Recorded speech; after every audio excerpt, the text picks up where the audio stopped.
So on Tuesday, I was editing a video when one of my friends called me. For weeks now, he had been talking about possibly getting chickens. We talked about chickens for about 5 minutes before he asked me a question that led me to write the script. He asked me, what are the best cold hardy chicken breeds?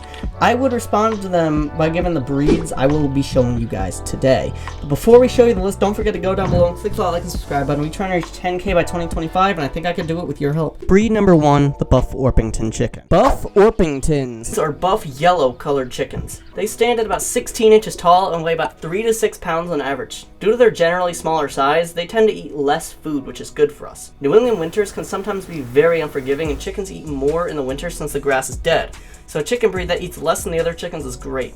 The best part about it is that they are incredibly productive.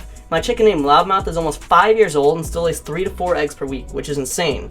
That amounts to 182 eggs per year, which is insane for a chicken of her age. Another plus to this chicken breed is that they are very friendly. This is a point I love bringing up in my videos, mainly because of how important friendliness is to some buyers. You can have the dream chicken. It lays 3 eggs per day, it's for its entire life, and it lives up to 18 years. But if they aren't friendly, then some people just won't buy them.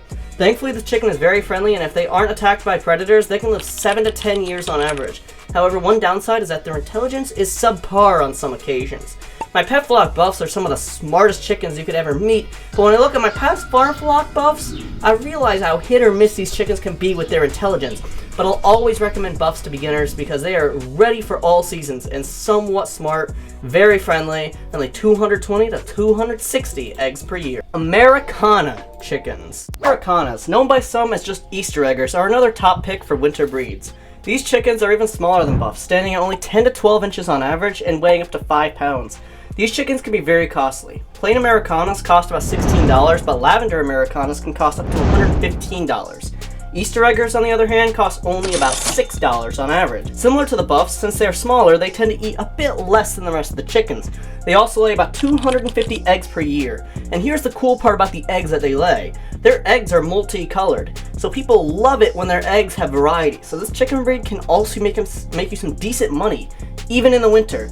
I would recommend these guys to pretty much anyone who wants a low-maintenance chicken breed. With Easter eggers, their temperament can be very inconsistent, since Easter eggers are a crossbreed between Ameraucanas and numerous other chicken breeds. So if you want a friendly chicken, I'd recommend going with a basic Ameraucana, but if you don't really care, then just go with whatever you want. Barred Rock chickens. Barred Rocks are characterized by their black and white stripes throughout their body, hence the name Barred Rocks. They lay a brown egg about 2 to 5 times a week, even during the winter. They can handle the cold very nicely and tend to be the most cautious chicken when it all comes down to it. Now, I've owned over 15 Barred Rocks on the farm, but natural selection took place, and now I only have one.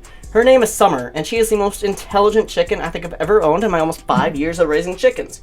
Barred Rocks are very intelligent chickens, and they tend to be fairly friendly. They are pretty hit or miss, however, with that sometimes, so it's best to just wait and see how friendly they turn out to be. It's also noteworthy that the previous 2 chickens I mentioned have incredible broody tendencies. However, I've only seen one Barred Rock go broody, ever. And they tend to also suck at doing their job when it comes to being broody.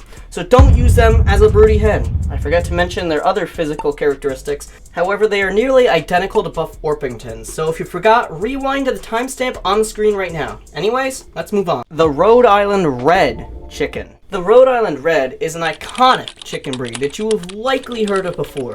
Now, before I share with you my findings for this breed, I would like to say I've never owned a single Rhode Island Red before, ever. The closest I've had are my Golden Buffs and my one ISA Brown, who are all crosses with them. But anyways, these guys are iconic for a simple reason. They're cold hardy, and they lay a ton of eggs. Sadly, due to that, they will only live about 3 to 5 years on average. But on the bright side, they are fairly friendly, and they lay about 300 eggs every single year.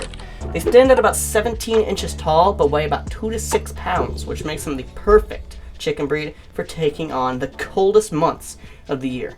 But you may be wondering, how do I raise this chicken? Well, click the video in the center of the screen right now to find that question answered in real time.